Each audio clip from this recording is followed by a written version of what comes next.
Good afternoon and welcome to CFO Lunchtime Live. I am James Solomons, Global CFO at XREF. Thank you for joining us over lunch today as we shine the spotlight on employee well-being and focus on how this important factor is critical to a CFO's bottom line. Now, Deloitte recently revealed that 70% of CFOs now view workplace well-being as a strategic priority, with the cost of absenteeism to the local economy exceeding 32.5 billion per annum in payroll and lost productivity.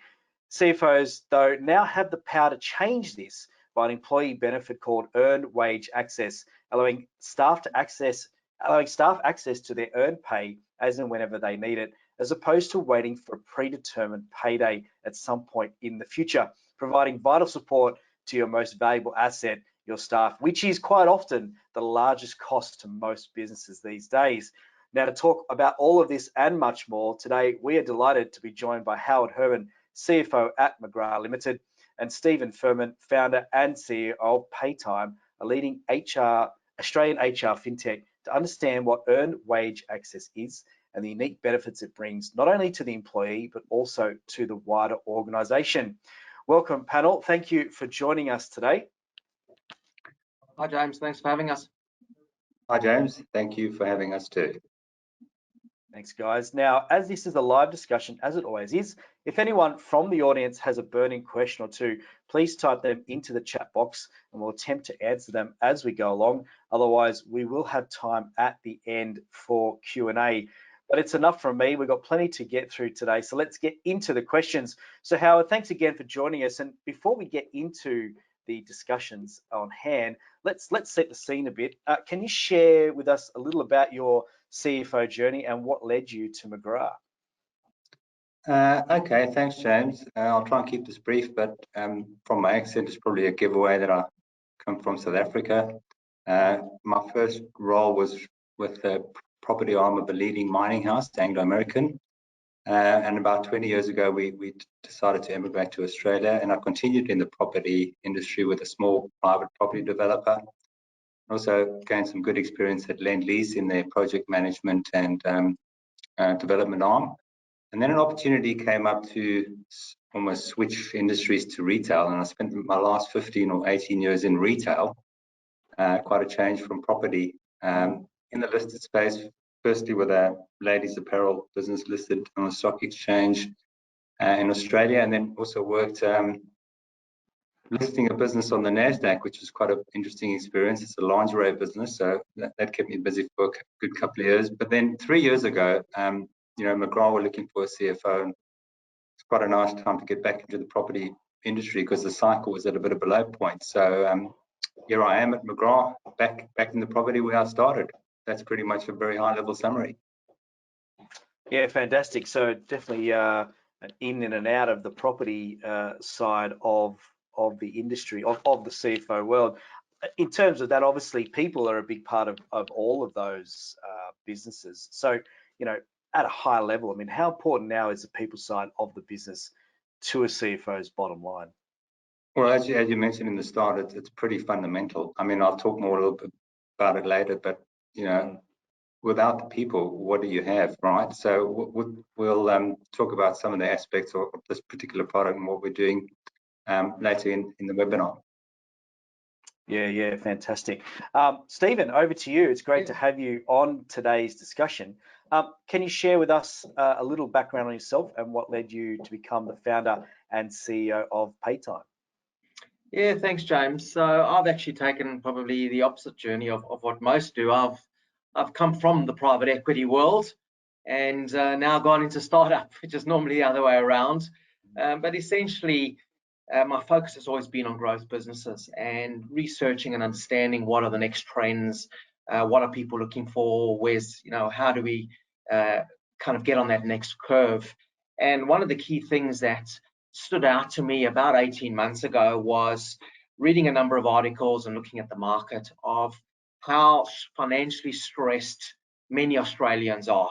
And, there's a big portion, well over 50% of Australians are now living paycheck to paycheck. And it's not only your low income earners, even your high income earners, a big portion of those people are living paycheck to paycheck. So I really sat down and looked at this and said, well, what is the cause of this and how do we resolve the financial stress? Because having discussions with the likes of Beyond Blue and Lifeline and a few other organizations, it became evident that financial stress is actually the leading cause of mental health problems. So if we can't solve the financial stress aspect, mental health is never going to be resolved. And that's really where Paytime was born, because at the end of the day, we all have expenses every day.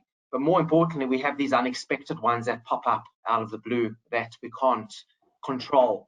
And there's been a lot of advances in technology, especially around automating finances, ERP, CRMs, things like that.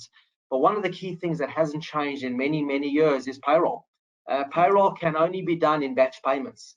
And that's why, pretty much all of us either get paid fortnightly or monthly.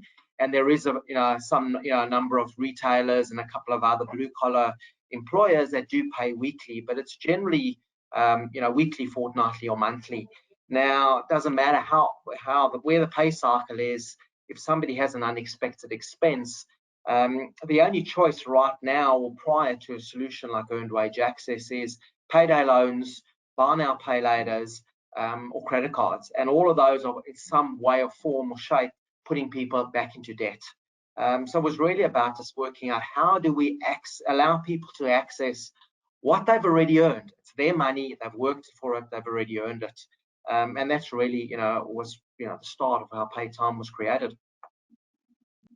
Yeah, fascinating. It's as you say, it's I don't profess to being a high net wealth earner, but obviously accountants, we're meant to be good with money, but sometimes you stretch yourself. Yep. Car loans, home loans, renovations. Just if anybody hears any banging coming from my home office today, there is people on my roof, so I do apologise. I'll mute when I can, but sometimes it does. It gets a bit tight, and my daughter's got to have shortly a small growth removed on her face, and I've got something to get removed from my thumb, a little growth as well. Private hospital bills, we're looking at probably close to $4,000 between us. And I don't have $4,000 lying around from paycheck to paycheck. So you're right, it happens everywhere, and certainly I would absolutely agree on the mental health side.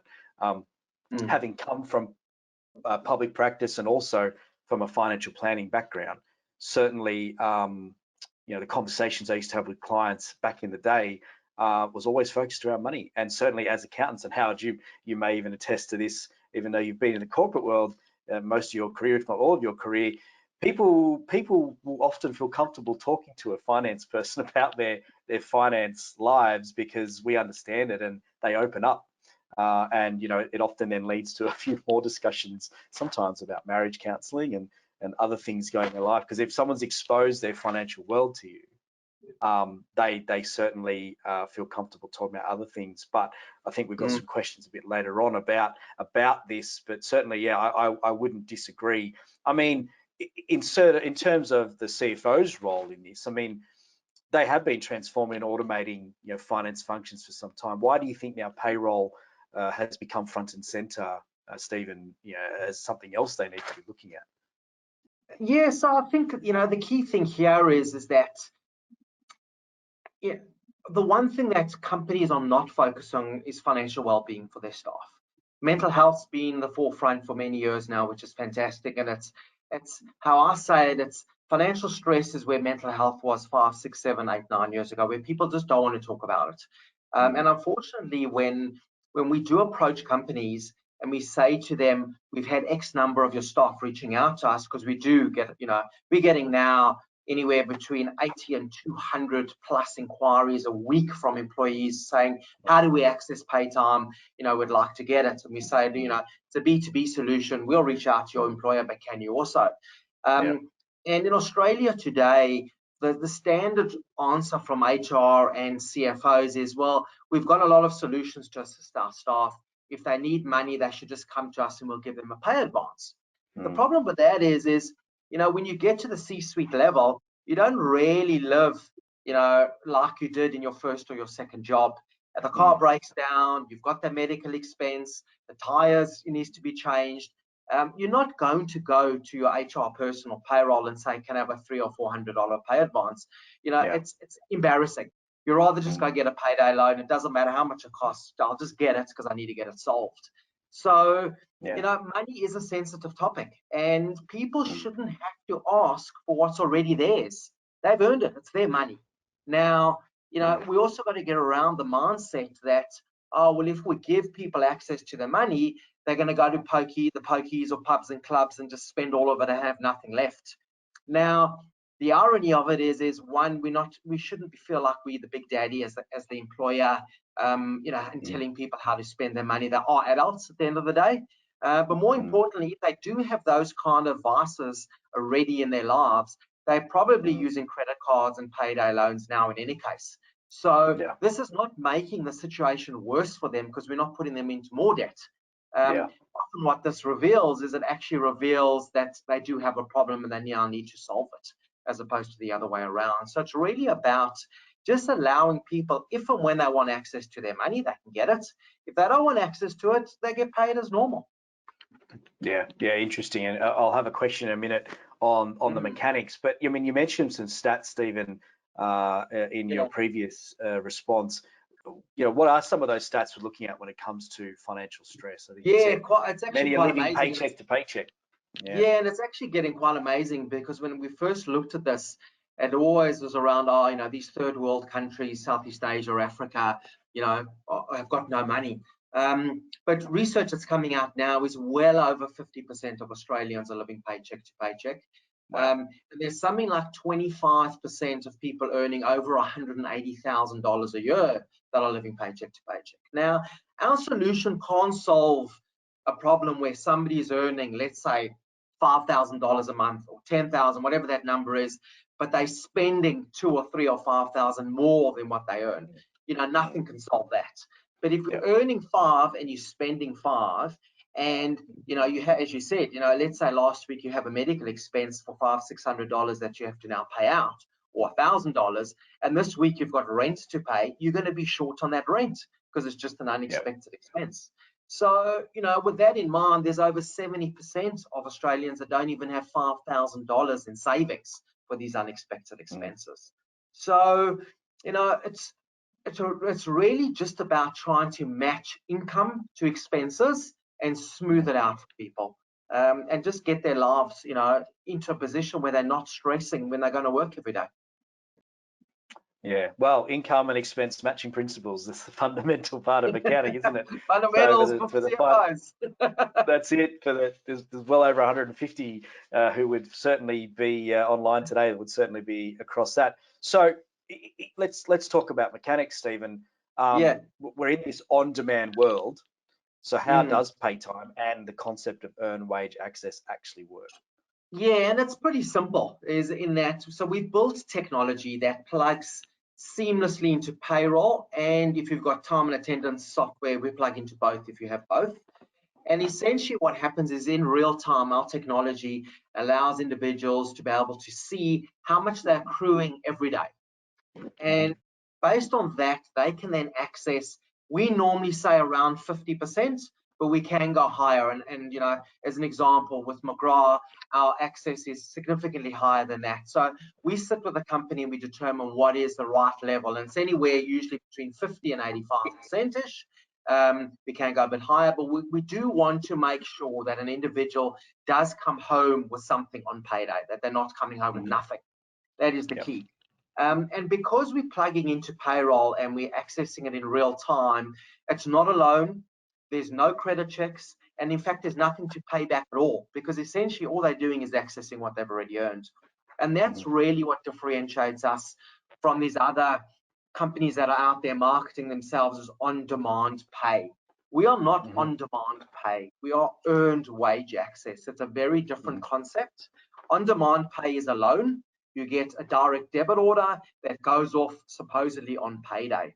The problem is, if you're a shift worker and you've worked X hours last month and your debit order is going off next month for the same, assumption that you're going to earn the same as last month because you've now got a loan, that's where the debit order bounces. So we got nothing to repay back. All that happens is if you access, let's say, $1,000 of your $5,000 during the month, you will come home on payday with $4,000 because you've already accessed the $1,000. There's nothing to repay. Yep. The other big thing also is that our solution is 100% free for the company. So we don't charge anything to implement it. We don't charge any ongoing fees whatsoever. An employee will just pay a fixed notional amount of money. Think of it as like an ATM fee, if and when they access their money. So if they don't access it, it costs them nothing. They can open it up every day. They can open it up 6 times a day if they want. There's no charge. They can see how much they're earning. It's only if and when they access it that get charged a fixed dollar amount, on what they're actually accessing. And as soon as they access it, that money gets transferred into their bank account in real time. So it's in their account in seconds for them to use and access straight away. And that's really, how it works in terms of really simple. And the other big thing is the rollout and how it can, probably talk a bit more in terms of confirming this, is we do all the heavy lifting. We often get pushed back and say, oh, look, we don't have time. It's another solution we've got to implement. We've got a whole lot of projects that we're having to do. This is not like a payroll software. It's not like an ERP solution. When we do all the integrations, we switch it on, and it's available for everybody, and off you go kind of thing. So, we do 99% of all the work. So that 1% is obviously the setups that we have a meeting with payroll person with. And then we ask the company to send out communications that we even create for the company to notify all their staff that it's available. And other than that, there's nothing else to be done. It really is a seamless solution. Okay, fascinating. Yeah, I'm sure. I'm sure Howard can either confirm or deny how easy it was. So, I think we'll have some more questions on a bit of those mechanics in a minute. But Howard, over to you now. As Stephen said, yourself and McGrath have been early adopters in Australia, offering Paytime to your team members.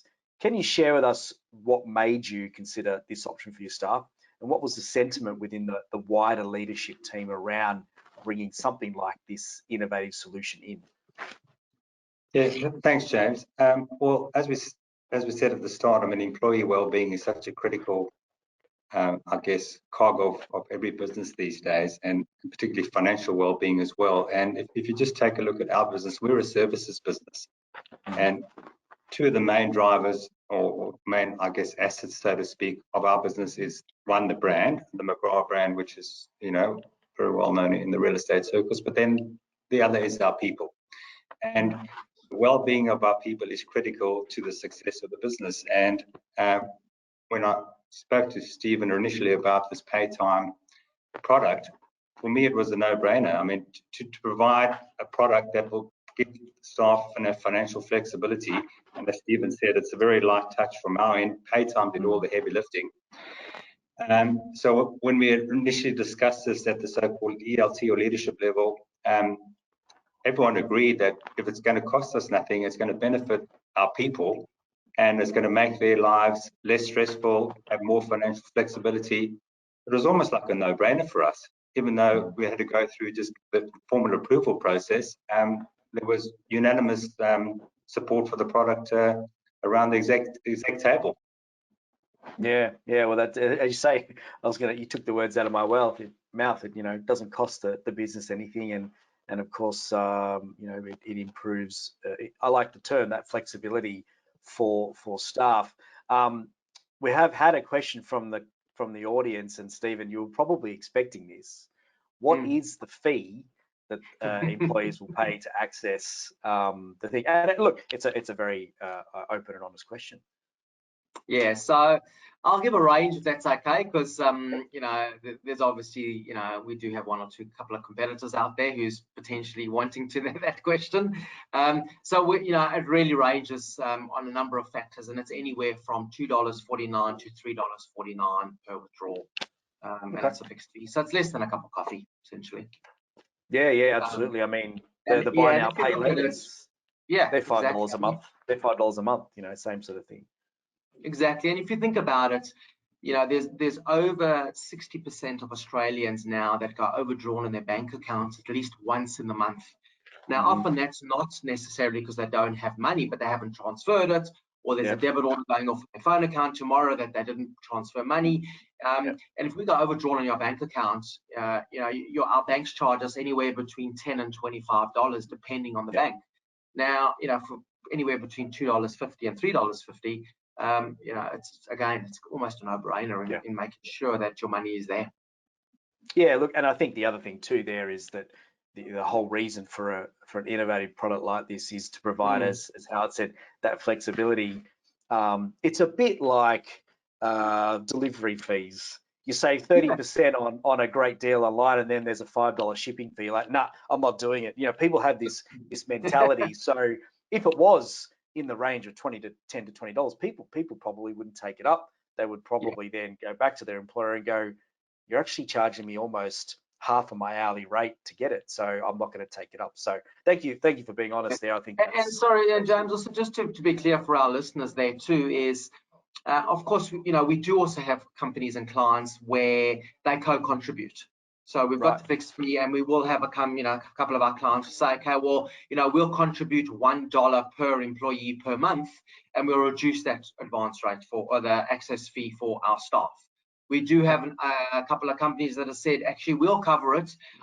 We'll pay a fixed SaaS fee. So in that instance, I pay, and again, a few dollars a month per employee, and we give them anywhere between 1 and 3 free withdrawals in the month for the staff.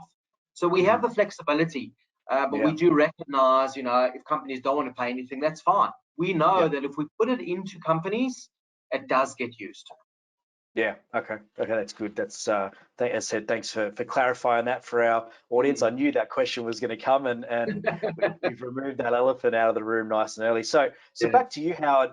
You mentioned it was pretty seamless, but I mean, specifically, how long did it take? How easy was it to integrate Paytime into your payroll or ERP? Anything specific, that took a bit longer than you expected, or was it all really, really easy to get in place?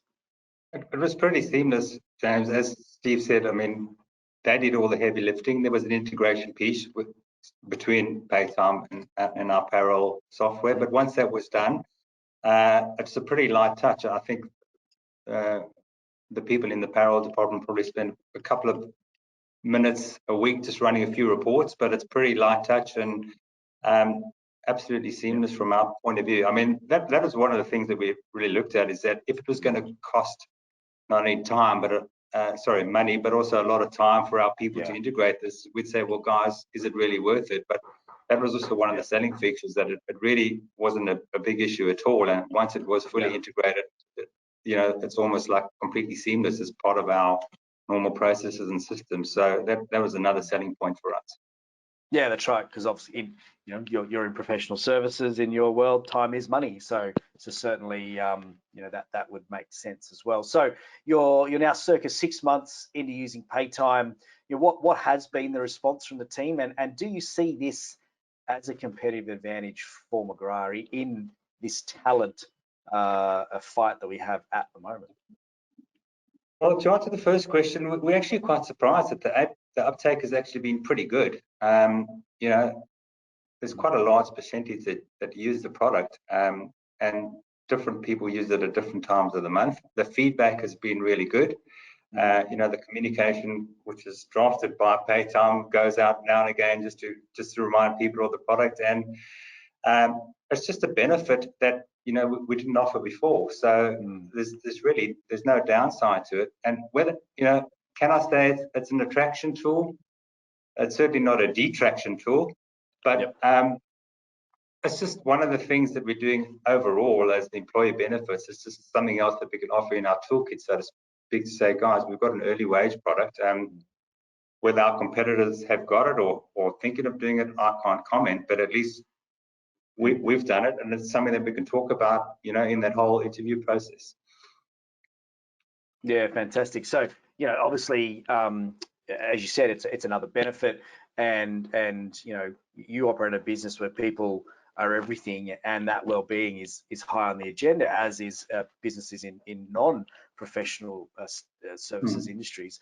Are there other features within the app that can assist your staff outside of being able to have access to their earned wage?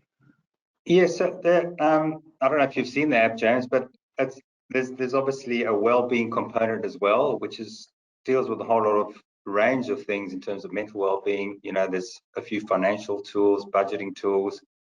We can't really comment as to how that is being used because we don't have access to that back end. Maybe Stephen can comment on that. But in addition to the early wage part, you know, just the general well-being, and there's a whole lot of links and, you know, to sort of like certain organizations, etc., which if people need it at the so-called tip of their fingertip, it's right there and it's all on one app. So we see it clearly as an early wage product, but also as a well-being tool that people can navigate certain websites or certain features, which was never, I guess, probably was on the internet in different places, but now can be sort of like at their fingertips in one app.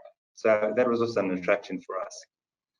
Yeah, absolutely. I think these days people live on their phones and their life revolves around there. So to have it in one place is good. So Stephen, do you want to add anything extra on the other features that are within the app? So again, I mean the key thing, obviously, I mean the key thing with our solution was, as I mentioned earlier, just giving access to individuals' pay doesn't solve the problem. We've got to get them into a position of well-being and then hopefully move them into a savings position. So we really do provide a complete financial and mental well-being solution within the Paytime app.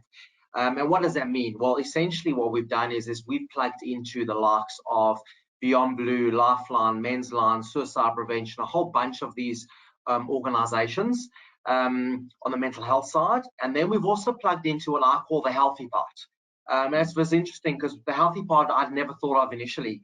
But when we were talking to a few CFOs in the early days, they said, well, a lot of my staff are very healthy, but why don't you offer, you know, kind of healthy aspects? So we've now offer healthy eating, dieting, exercise regimes, you know, a whole bunch of those things for people so they can kind of make sure that their lives, you know, are on the healthy side.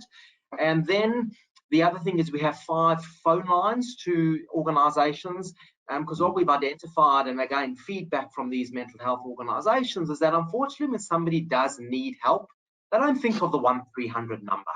The last thing that comes to mind.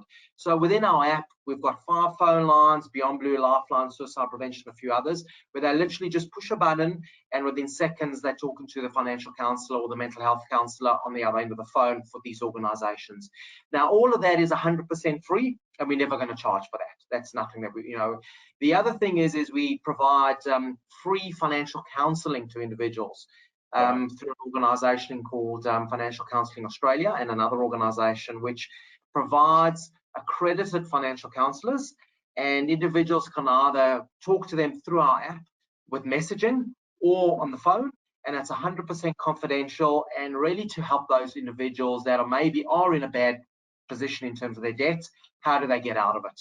And then the last one is financial tools, budgeting and savings programs that we try help people actually budget better so that at the end of the month there is actually money left over for them, because unfortunately, you know, we all want to save money, but if our money is all going into one bank account every month, you turn around, there's nothing left.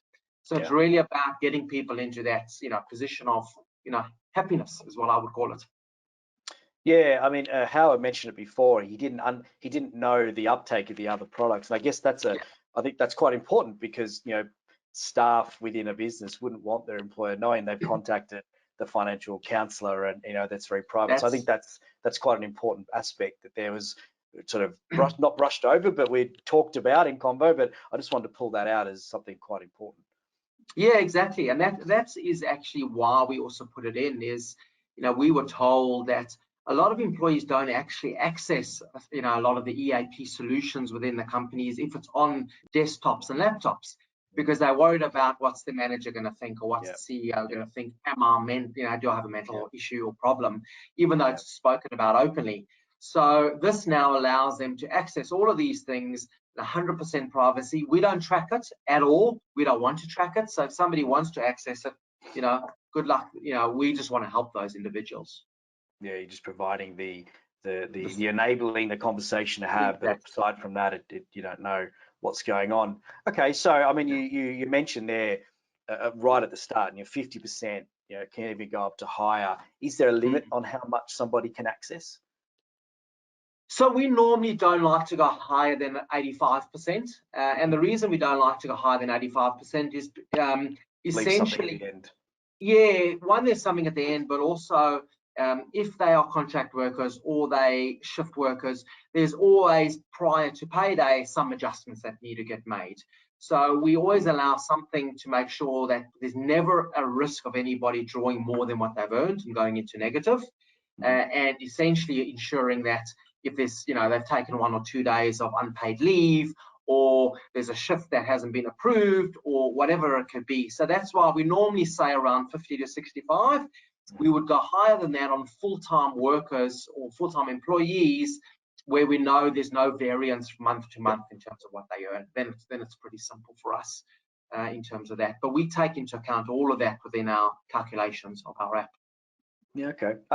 So in terms of accessibility, and maybe this is a company by company basis, is it eligible for all workers? Is it to higher earning staff, which we've already discussed about, they get into trouble as well? Do higher earning staff have the same access as frontline broad-based workers? Yeah, so interesting research that actually came out, not out of Australia as yet because it's too new, but out of the UK and US from, I think it was Ernst & Young, if I'm not mistaken, where usage across pay packets is pretty much even. Doesn't matter what low income earners or high income earners, and that's not anywhere between 30 and 50% of employees are using it between 2 and 4 times in a month, and we're seeing it around 2 to 3 times a month. But it's being used for different reasons. So your lower income earners are using it, if the car breaks down, or there's a medical expense, or rent's due today and they're only getting paid in 2 days' time and they were a bit short, those kind of things. At the C-suite or high income side of things, besides those things that could be used for, we are actually seeing C-suites that are still getting paid once a month as opposed to fortnightly or weekly, putting it into their mortgage offset accounts or buying shares. Now, if we put our salary into our mortgage offset account once a week as opposed to once a month, depending on your mortgage, depending on interest rates, etc., but you could potentially save over 3 years on a 30-year mortgage by having money, sitting there for X number of more days than it is just once a month. So people that understand money and can know how to use that arbitrage are making a return on their money as a result. Others are using it to cover expenses. And to answer your question, it's available for everybody in the company. The only time it's not available is if it's a contractor that invoices a company using an ABN.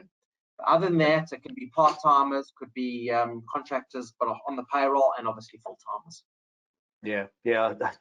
Never actually thought about, that the 250 or 350, whatever that fee is, if you do have a large mortgage and you drop your stuff in weekly, you actually could save much more than that in there. So there you go. Smart people making use of an available thing in their business. So you talked about the differences certainly to the loans earlier. Yes. You can probably maybe sort of wrap that up into this answer and be quite specific about it. But what are some of the other common misconceptions around pay on demand from organizations? So I think the one misconception is again, we've heard about this before, we know about it, why do we need to offer this to our staff as opposed to the others out there? So the thing is ours is a B2B2C solution. And it's B2B because we have to plug into payroll. That's, we can't offer it any other way, or into time and attendance. The other solutions are B2C, so you don't need the employer at all in it. You just log into their app, and essentially you're asking for a loan. And what they're doing is they're looking at your back end through your bank account to understand how much you've earned last month to give you a loan for what you're asking for. And as long as you've earned a minimum amount of money in the previous month, they will give you a loan, and they then direct debit you on your next payday. Now that's all fine. The problem with that is one, they're charging 5% of the loan amount, and if you don't earn enough on your next paycheck because you are a shift worker at one of the supermarkets as an example, you will then go overdrawn on your bank account. You then have issues around repaying it. So with ours, As I said, it's a fixed fee. It's not a loan whatsoever. We don't have, there's no such thing as loan products within our solution, and you're simply accessing what you've already earned. So essentially, if it's 50% on day 2, you can earn 50%. You can withdraw 50% of day 1s. On day 3, you can draw your 50% of day 1 and 2, etc. And that's all that there is. And what essentially happens is there's no effect whatsoever either on the cash flow of the company. So we actually provide the intra-month withdrawals to staff. So for the company, there's no effect on their cash flow either. And all that happens is when the company runs payroll, whether that's weekly, fortnightly, or monthly, we become like another payee in the payroll system. And let's assume $20,000 has been drawn within the month. We get reimbursed the $20,000 when payroll is run, and everybody gets the $20,000 less pro rata. And it's as simple as that. Yeah, okay. Very, very straightforward. I mean, Howard mentioned earlier, payroll, a few minutes a month. I mean, is it that much work for payroll? Is it really that simple? Yeah, it's pretty much that simple. We're not trying to hide anything here. And as I said before, James, if this was going to be, certainly from a time point of view, an extra bit of work that the guys have to do over and above their normal day jobs, then we'd have to take a harder look. But the very fact that it's really a light touch from the payroll perspective, and again, doesn't cost the company any money or any additional costs, then it's almost like, well, this is a benefit that there's only a positive to it. What are the negatives? Yeah. Stephen, anything you want to add on the level of work? No, I agree 100%. And the couple of minutes a month is essentially more. Some companies don't even do a couple of minutes a month. If it's the couple of minutes that Howard's payroll would be doing would probably be cross-checking and making sure that there is consolidation and balancing of the numbers, because it's all done automatically in the system. And that's it's as simple as that. It's no more than 2 to 3 minutes a month. Yeah, which I think those online that might be involved heavily in payroll will be going, that sounds good, because payroll is busy enough as it is. And certainly, whether you're running a weekly, fortnightly, or monthly payroll, the last thing you want to do is have something come in that adds that or potentially delays things. So, that is obviously good. So, Howard, we've talked a lot about the earned wage access and specifically how Paytime works. I just want to go a little bit higher level here, and there has been a lot of talk recently around the Great Resignation and employees looking for greater flexibility and work-life balance. And every single conversation I've been having lately, and different, even on here on CFO Lunchtime Live, employees, the Great Resignation, the last 3 dinners I've been to since getting out and about following COVID, becoming part of everyday life, we just always default to employees. Are these sensational headlines that are currently out there, or really is this a changing of the way that CFOs and heads of people and culture should be approaching the way they interwork with their employees and the things that they're offering? I mean, what do you see, from your role at McGrath on that now? Yeah, look, I can certainly say that I think the Great Resignation it is real. I was just reading an article in the AFR not so long ago that people think the best way to get a salary increase is to move jobs, as opposed to going to your existing employer. So look, I'm no expert in it, and certainly our people and culture team are very aware of it. But just taking it up a level, employee well-being is literally everything these days, and your workplace practices, whether it's your flexible work policy or your reward system, or just the whole way in which you interact with your people is front and center of what we do. And employees have just got so much choice now. It's real, and companies have to be on top of their game in that respect to make sure that they retain and attract the best talent. Certainly, it's easier said than done, but there's the whole that's the whole space that people specialize in nowadays. And we at McGrath are trying to do our best. I can't say we're perfect, but we are aware that it's the biggest challenge in any business is the people. And the Paytime tool is just a relevant tool and just one of the things in our toolkit that we're doing in terms of the overall employee well-being. It's novel, it's relevant, and the financial side of it is it's a benefit to the employees. But if it helps retaining people, if it helps attracting people, that's just one of the many things we're doing in the overall employee well-being space. Yeah, I think it's and feel free either of you to jump in. It's Paytime specifically as a tool.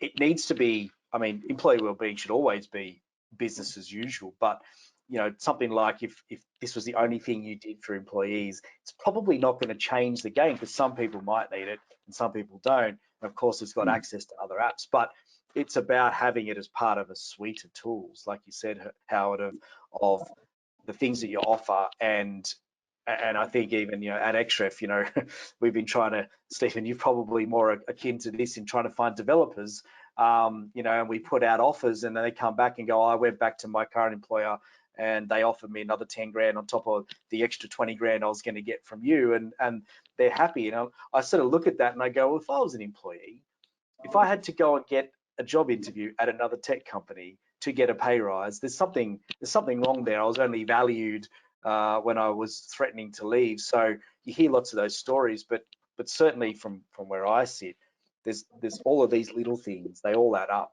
because pay time and it's flexible work, and it's would you say, Stephen, that's a fair, from your perspective now looking into businesses?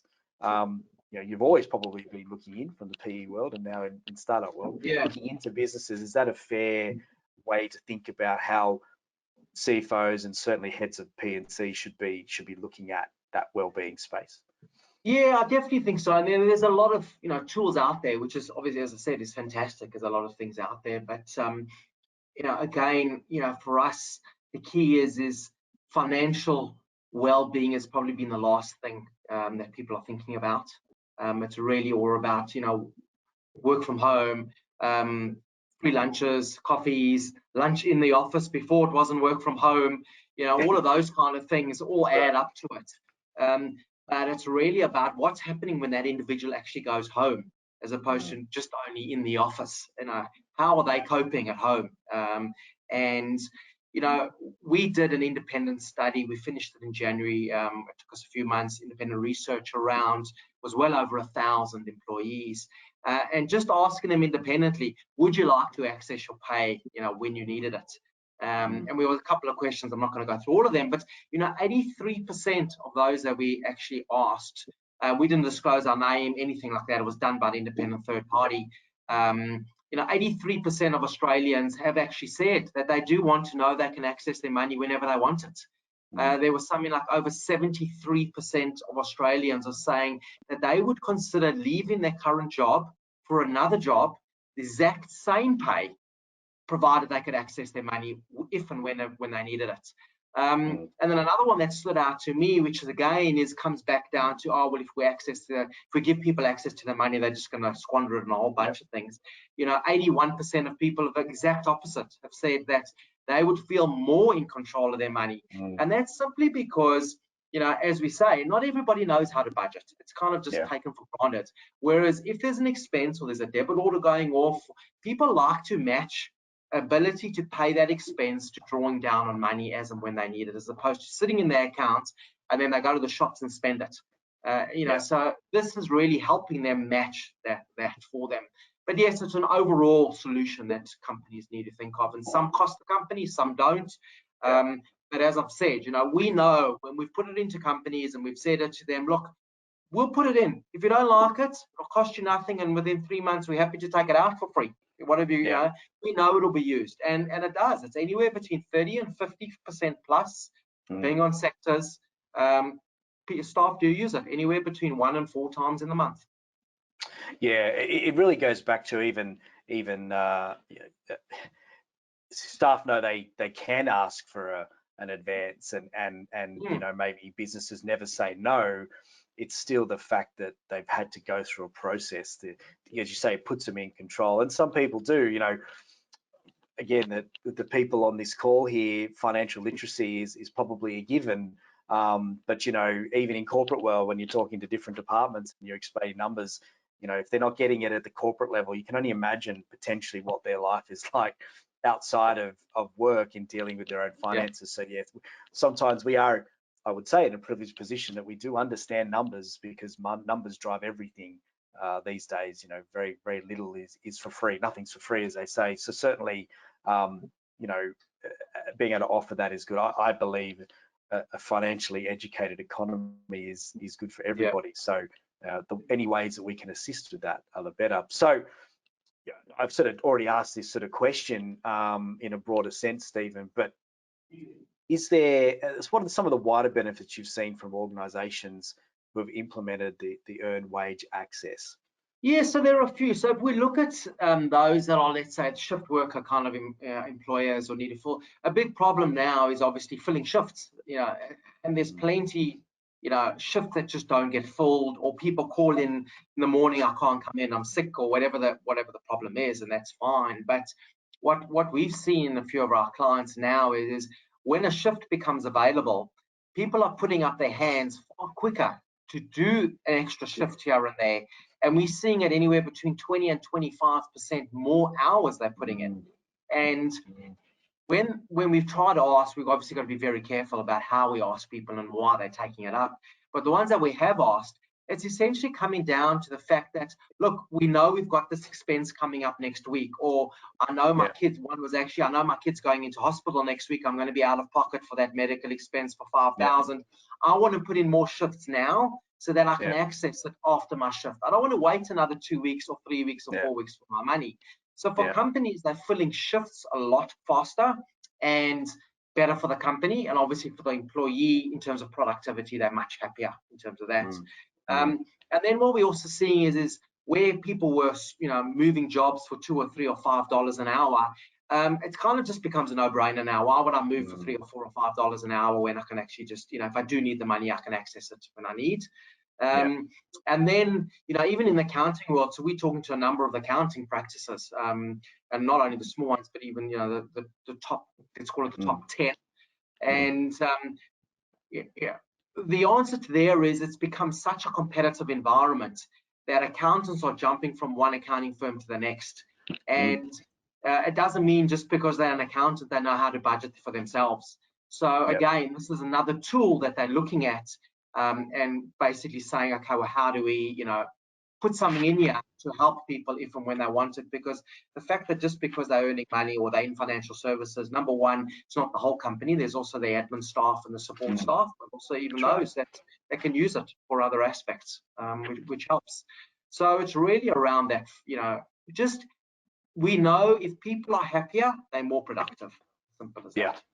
Yeah, so is that sort of the feedback? I mean, obviously you check in with your companies on how it's gone, and McGrath would be no different.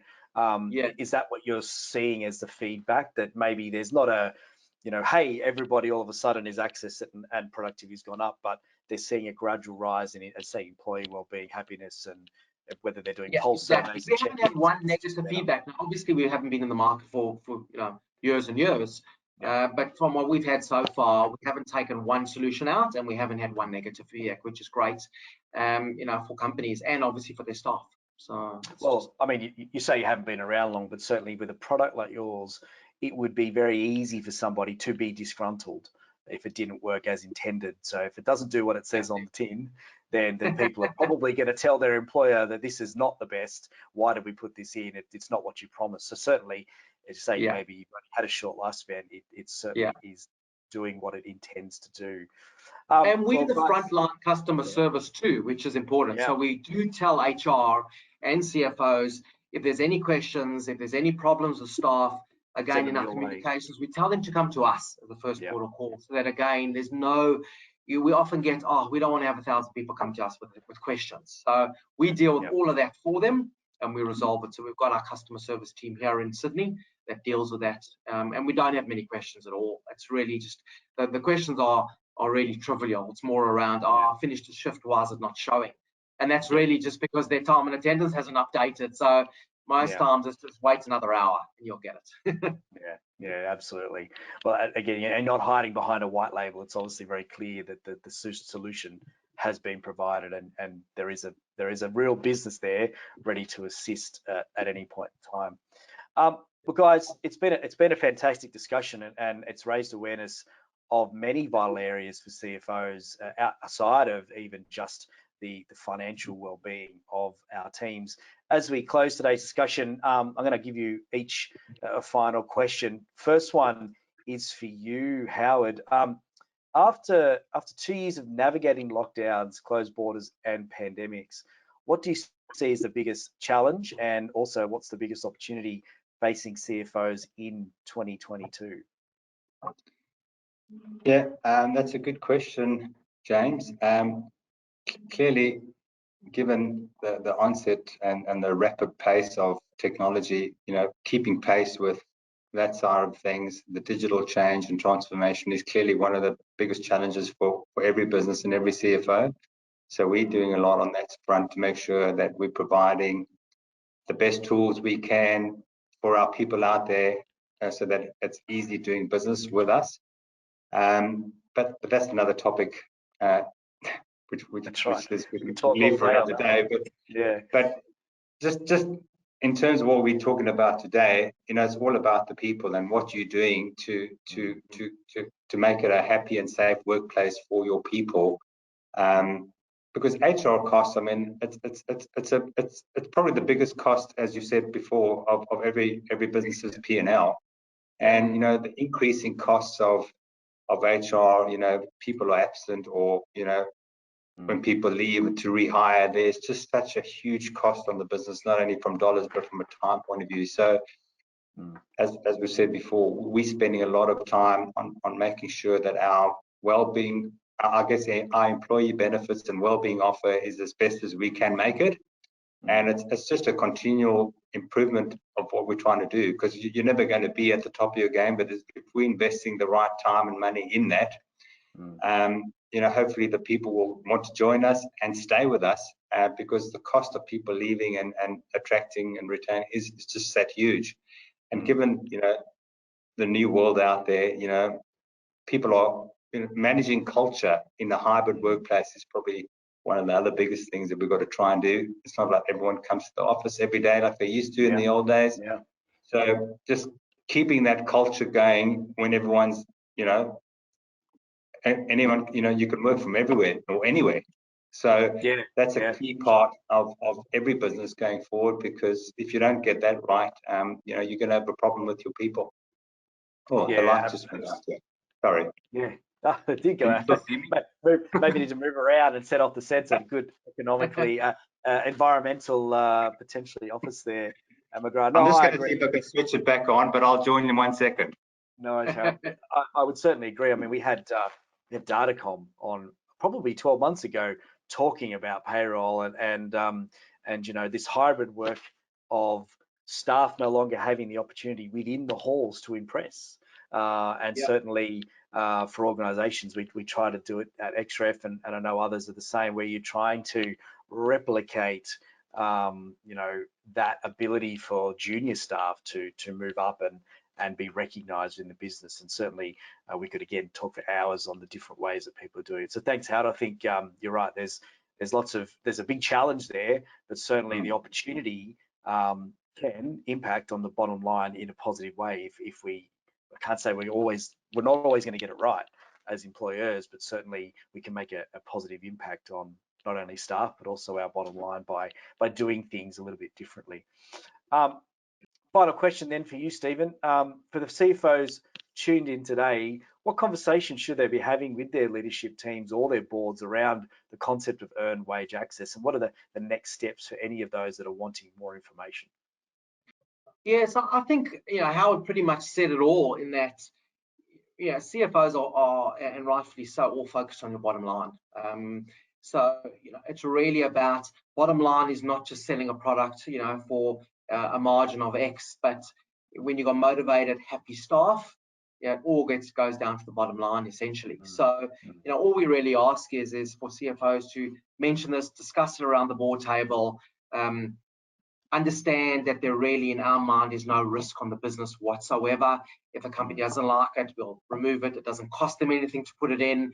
And we have enough points to show companies that this does help staff. It does get them into a happier position. It does get them more motivated.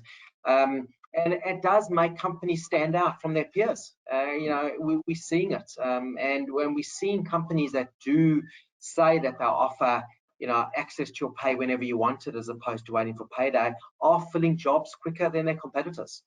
So love to, for anybody that wants to reach out to me, happy to have a coffee, another Zoom call, whatever works, and just, thrash out the pros and cons and why they would or wouldn't have it. And essentially, just allow us kind of a bit of time to show the benefits to both company and employers, because there really is both positives to both sides of the coin. Yeah, I would agree, and certainly, as you said, the CFO's priority is the bottom line, but it doesn't mean that they take a negative stance on costs and I think it's okay for us to focus on the bottom. That's what we're employed to do, but certainly there are ways at the same time to be working with team members to improve their financial well-being and mental health generally, without it actually being a dollar cost on the business. So I'm certainly sure you'll probably get a few emails, sfurman@paytime.com.au, and we will share that, of course, with the video recording when it goes out later today. But people can ask you all the hard questions in private and dig deep.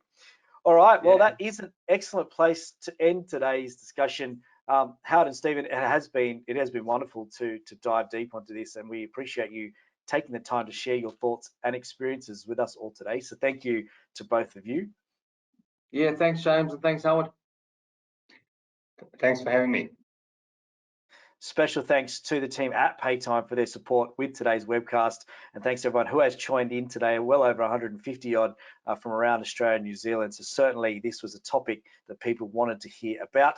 A full copy of the recording, as I said, will be made available to you later this afternoon, and it'll be emailed to you. But until next time, I am James Solomons, and I look forward to seeing you at the next CFO Magazine Lunchtime Live. Enjoy the rest of your day.